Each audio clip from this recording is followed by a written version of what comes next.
Finally आता MSCDCL कडून असे वीज बिल परत यायला सुरू झाले, ज्यामध्ये असं सांगण्यात येते की आता तुमच्याकडे असलेल्या सोलर रूफटॉपचा फायदा हा 50% किंवा त्यापेक्षा कमीच घेता येईल। हे ज्याच्या त्याच्या वीज बिल वापरायच्या वेळेवरती अवलंबून असणार।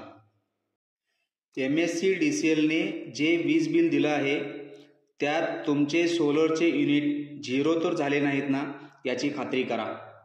झाले असतील तर ते याचे संकेत देत आहेत की तुमच्या सोलर रूफटॉपमधून जनरेट झालेले युनिट्स हे आता तुम्हाला रात्री वापरता येणार नाहीत।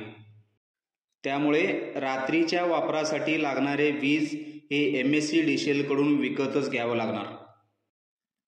कारण सोलर आवर्स हा नवीन नियम आता लागू झाला आहे।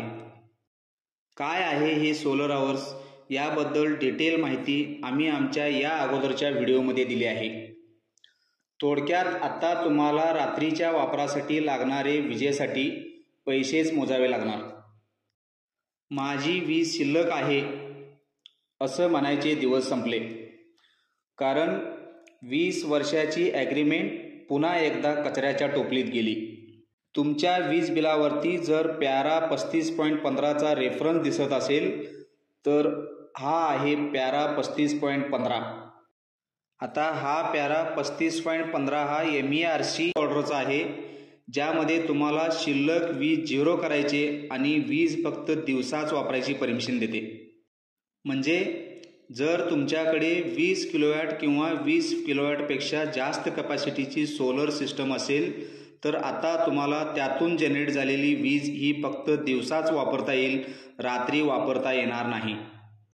म्हणजे हे सध्या TOD मीटरला ॲप्लिकेबल आहे, जे करंटली इंडस्ट्रियल एरियामध्ये वापरलं जातं, परंतु कमर्शियल सेक्टरसाठीही ही TOD मीटर्स इम्प्लिमेंटेशनसाठी MYT पिटिशन 2025-30 मध्ये MSCDCLने MERC कडे केली होती, ज्याची मंजुरी ऑलरेडी MERCने दिली आहे।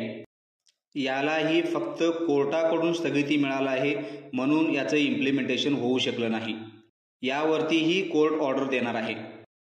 सोशल मीडिया फक्त मनोरंजनासाठी न वापरता आपले राईट्स ओळखून त्यांच्या समर्थनामध्ये उभं राहण्यासाठी वापरा।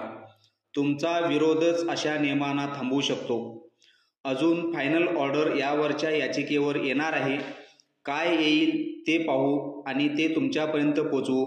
तोपर्यंत धन्यवाद। Stay alert and stay protective.